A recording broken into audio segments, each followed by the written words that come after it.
Now, here's the funny thing.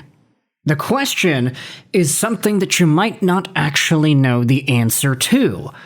What do Steven Stamkos and Anthony Mantha have in common? Aside the fact that both of these guys are pretty unrelated in totality, there is one similarity that does bring them together in this video commentary. It's the fact that a new article was posted by InsideTheRink.com that talks about how Detroit Red Wings owner Chris Illitch was involved in the rejection, or better yet say, the absence of these two guys in Red Wings colors. You see, we already made a video earlier in this offseason about eventual New Jersey Devils forward Anthony Mantha, about how the Red Wings were not able to get this guy signed. In fact, there happened to have been a number of teams that couldn't have gotten Mantha signed. Apparently Montreal ghosted him too. Now, the Habs have the benefit of the doubt because they're coming off a year where they made the third round and everybody's young and everybody's signed to great contracts, so it really doesn't seem like a big deal that Montreal passed on Mantha. But Detroit? Different story. And you could say the same thing about a former free agent in Steven Stamkos that once upon a time shook the free agent field, coming off of an 81-point in 79-game season, which included yet another 40-goal milestone for the then Lightning captain. Now, say what you want about Stamkos not being all too great. With Nashville, he had 53 points the first year, 66 the next, including another 40-goal season. How about that for ya? But this article posted on InsideTheRink.com by Chris Lavallee goes out there and describes how Chris Illitch essentially rejected Steven Stamkos from becoming a member of the Detroit Red Wings. A report has come to light from Carlos Monarez of the Detroit Free Press, who said the Detroit Red Wings had a chance at signing center Steven Stamkos in 2024. According to Monarez, then Red Wings GM Stevie Y wanted to bring his former center from his time in Tampa to Detroit. But Monarez said Red Wings CEO and owner Chris Illitch hesitated to offer a contract to Stamkos, a potential top-line center.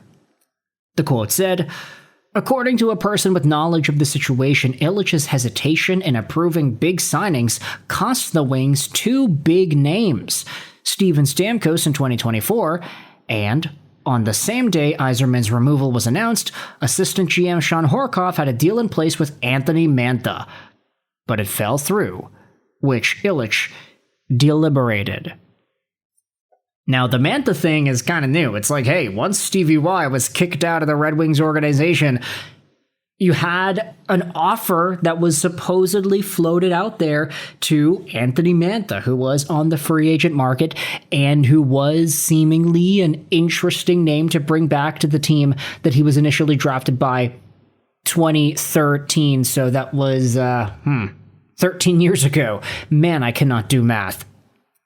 But it is quite illuminating to hear this report that both times, in the case of Mantha and in the case of Stamkos, it was the owner himself whose hesitation prevented the Red Wings from actually being able to make a signing that would have impacted their team for the better. Say what you want about whether or not Anthony Mantha is good, he's bad, he's whatever.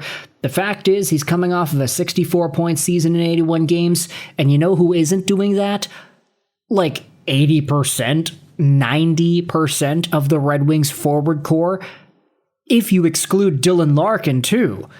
Anthony Mantha would have been able to provide an element of scoring that the Red Wings just simply did not have last year. And even if Mantha, you can say he's a bum, he's not as good as some of the other guys, he still would have been an upgrade over, I don't know, name your pick, of tweener Detroit Red Wings forwards. Is he better than a JT Compher? Okay, say what you want about the center argument, but Mantha had 31 goals. 33 goals, and 31 total assists last year. I'd say anybody who was able to do that is pretty darn all right. And while Mantha has had issues when it comes to work ethic, dedication to the game, consistency, streakiness, all the things that we have said about this guy during his many years with the Detroit Red Wings, this is still a guy that would have been able to improve the team, and it's a guy that the owner and his deliberation ended up causing the Wings to lose out on. Steven Stamkos was even bigger. The guy ended up signing an $8 million AAV contract for only 4 years back in the summer of 2024. And that was a pretty interesting discussion to have because he was making 8.5 with the Tampa Bay Lightning. He was the captain of that organization for almost a decade. And then he becomes a free agent 3 years after posting up a 100-point season, and the Lightning didn't want to sign him. That was the issue with Tampa Bay. They were interested in just kind of giving him a lowball offer. That's what reported happened. But to see that guy be so important to your franchise, only to let him walk, and only for his former GM in Detroit to not have the owner approve sending him the money that would have made him a Red Wing, that is, in a way, despicable. That offseason in 2024, the Red Wings added Tarasenko, Talbot, Gustafsson, and Lagesson. They also re-signed Patrick Kane. Looking back at the roster with the additions they made and Stamkos, they could have featured a forward lineup of Raymond Stamkos to Brinkett, Tarasenko, Larkin, Kane, Rasmussen, Comfer, Berggren, Veleno, Fisher. They also used Marco Kasper that season. Stamkos ultimately ended up signing a deal with the Predators, and he ended up doing what he was able to do. Nashville hasn't made the playoffs with the addition of Stamkos, but the Red Wings haven't either. The Red Wings missed the playoffs by 5 points in 24-25. Thinking the addition of Stamkos would have given them 3+ more wins isn't out of the realm of realistic. Even last season, the Red Wings led the division in January before they collapsed, missing the playoffs by 7 points. Stamkos could have made that difference. Dylan Larkin also requested a trade, and would he have done that if he had Steven Stamkos as the number 1 center instead? Would that have been a conversation? If Stamkos was in Detroit, Yzerman may still likely have his job.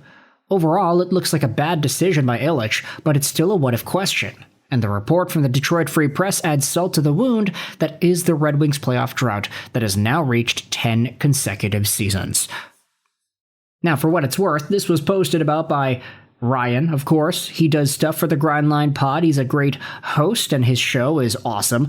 He went out there and posted that, hey, this is cool. Really cool that Illitch and his hesitation is the reason the Red Wings were not able to sign Stamkos. Wake up, Steve, for years. Get Chris out of the coma in reality. Illitch needs to explain. This is all very suddenly coming to rest on his doorstep. Another reply from J-Dog Let's Go Red Wings says, I've been saying this. I don't trust Chris Illitch whatsoever. All he cares about is his fortune. If you don't want to spend money on the team you own to make it better, sell the team. The more of this stuff that comes out, the less I want to attend Red Wings games, just to not give him my money. Because he doesn't spend it on the team that he owns. Your father is turning in his grave and you're too money-obsessed to care. What a disgrace. Now, that's pretty harsh, honestly. Jeff Cressman says, everyone has always blamed Yzerman for being cheap and not getting better players, but I've always said it's Chris Illitch who is mostly at fault. Seems like since Mike died, he's run the teams into the ground by passing on players and now no one wants to play here. So, you can let me know your thoughts in the comments whether or not that's actually applicable in this situation, whether or not you think Chris Illitch and his hesitation is the ultimate damning presence that prevents the Red Wings from adding names like Steven Stamkos, who was coming off of a point-per-game year, or Anthony Mantha, who was coming off of a 33-goal year. How do you feel about Illitch and his unwillingness to spend money on free agents, and is this actually affecting the team in a negative way? Thoughts in the comment section down below. I hope you enjoyed this video. Sign on, and bye.